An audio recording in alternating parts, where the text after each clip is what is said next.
বাংলাদেশের 4 থেকে 5 কোটি মা মনে করে আওয়ামী লীগ আসলে তাদের সন্তানদেরকে মেরে ফেলা হবে।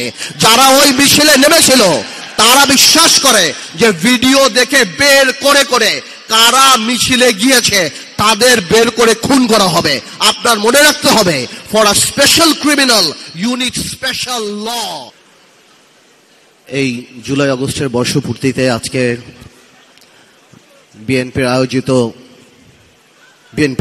আয়োজনে এই অনুষ্ঠানের যে সম্মানিত প্রধান অতিথি দেশনেত্রী বেগম খালেদা জিয়া এবং এই অনুষ্ঠানের উদ্যোগ আমাদের বিএনপির অ্যাক্টিং ভাইস চেয়ারম্যান জনাব তারেক রহমান সহ আমার সামনে উপস্থিত আমাদের সহযোদ্ধারা, সকল সিনিয়র নেতৃবৃন্দ, আমার ভাইয়েরা বোনেরা, সবাইকে আসসালামু আলাইকুম।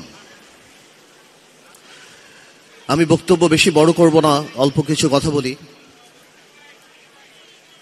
গত 17 বছরের ফ্যাসিস্ট আওয়ামী লীগের ক্ষমতায় থাকার ভিত্তিটা ছিল মানুষের ভালোবাসা না, ভোট না, বরং ভীতি। গত 17 বছর গুম খুন হত্যা করে মানুষকে একটা ভয়ের মধ্যে রেখেছিল, ভীতির মধ্যে। কিন্তু আওয়ামী লীগ উপলব্ধি করেনি যে এই ভীতিটা একটা পর্যায়ে ঘৃণায় রূপান্তরিত হবে এবং ঘৃণা রূপান্তরিত হবে গণ অভ্যুত্থানে। আমি আরেকটা কথা সবসময় বলি, জেল থেকে বের হওয়ার পরে বলেছি, আমি বিশ্বাস করি তাই আমি বলি, আমি একটু স্পিরিচুয়ালিটিতে বিশ্বাস করি, ডিভাইননেসে বিশ্বাস করি। একটা মানুষ বা একটা দল, কত বড় একটা রাজনৈতিক দল, কিভাবে বাংলাদেশের মানুষের মনের মধ্য থেকে উঠে গেল, কেমন ভাবে এত বড় একটা ঘৃণার পাত্র হিসাবে পরিণত হলো যে আজকে শুধুমাত্র সামাজিকভাবে বাংলাদেশি ইতিহাসে কোন রাজনৈতিক দলের এমন পতন হয়নি। তার মানে কি পরিমাণ অপরাধ না করে থাকলে, কি পরিমাণ আমানত খেয়ানত না করে থাকলে একটা রাজনৈতিক দল যার এত বর্ণাঢ্য ইতিহাস ছিল সে মানুষের মন থেকে যে উঠে গিয়েছে। এমনকি এরশাদ সাহেবেরও পতনের পর 2 দিনের মাথায় আমাদের মনে আছে, আমরা ছোট ছিলাম, মিজান চৌধুরীকে আমি দেখেছিলাম সেই সময় পার্টি অফিস করে দল করতে। আজকে 10 মাস আওয়ামী লীগ একটা মুরগির খোপ পায় নাই যেখানে বের হয়ে বলবে যে আমরা আওয়ামী লীগ। এইটা কোনো রাজনীতি না, এইটা আন্দোলন, এটা আল্লাহ নারাজ হয়ে যায়।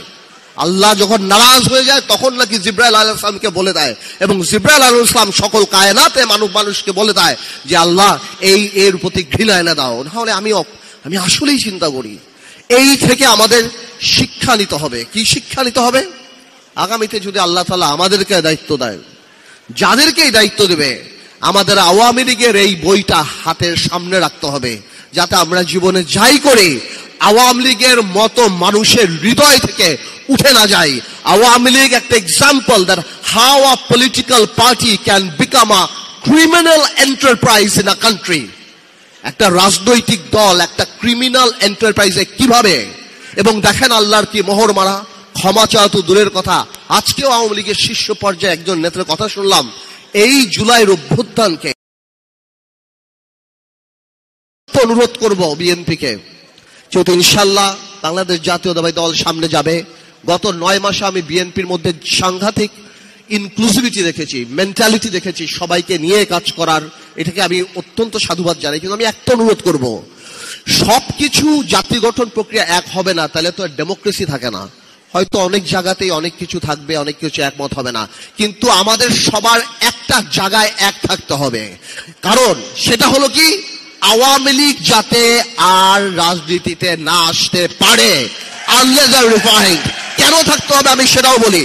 আমি জানি এই কথাটা হয়তো অনেকের ডেমোক্রেটিক লাগবে না, কারণ বাংলাদেশের 4 থেকে 5 কোটি মা মনে করে আওয়ামী লীগ আসলে তাদের সন্তানদেরকে মেরে ফেলা হবে। যারা ওই মিছিলে নেমেছিল তারা বিশ্বাস করে যে ভিডিও দেখে বের করে করে কারা মিছিলে গিয়েছে তাদের বের করে খুন করা হবে। আপনার মনে রাখতে হবে, for a special criminal you need special law. আপনি সাধারণ ল দিয়ে স্পেশাল ক্রিমিনালের বিচার করতে পারবেন না। আওয়ামী লীগ তার মেধায় রাজনীতিতে বিশ্বাস করে না, প্রতিশোধে বিশ্বাস করে। খুব শীঘ্রই আওয়ামী লীগের আওয়াজ নরম হয়ে যাবে, বলবে যারা উপলব্ধি করেছে আসেন আমরা একসাথে কাজ করি, এরা জঙ্গি। ভাইয়ের আমার, এই ট্র্যাপে পড়বেন না। Awami League is not a political party. বাংলাদেশের প্রত্যেকটা মানুষ যারা ফেসবুকে লাল করেছিল তাদের জীবন লাল করে ফেলবে, ধ্বংস করে বলবে। এই একটা জায়গায় খালি আমরা থাকি, দেন আওয়ামী লীগের ব্যাপারে পুরা জাতি আমাদের একসাথে থাকতে হবে। আমি আবার আন্তরিকভাবে ধন্যবাদ জানাচ্ছি এই ধরনের অনুষ্ঠান করার জন্য। আমরা আন্তরিকভাবে আমরা সারা বাংলাদেশে দোয়া করি যে এই জুলাই আগস্টে যারা আত্মত্যাগ করেছেন এবং গত 17 বছরে বিএনপি থেকে আরম্ভ করে, জামাত ইসলামী থেকে আরম্ভ করে, অন্যান্য রাজনৈতিক দল থেকে আরম্ভ করে, আমাদের রাজনৈতিক দল বাংলাদেশ জাতীয় পার্টি থেকে আরম্ভ করে যারা এই জেল খেটেছেন, নিহত হচ্ছেন, সবার আত্মার মাগফিরাত কামনা করছি। ইনশাআল্লাহ নতুন স্বপ্ন আমরা দেখব, নতুন ভাবে দেখব। আমাদের মধ্যে বিভেদ থাকতে পারে, রাজনৈতিক দ্বিমত থাকতে পারে, কিন্তু আগামীর বাংলাদেশ ইনশাআল্লাহ তারেক রহমানের নেতৃত্বে হবে স্বপ্নের বাংলাদেশ। সালামু আলাইকুম।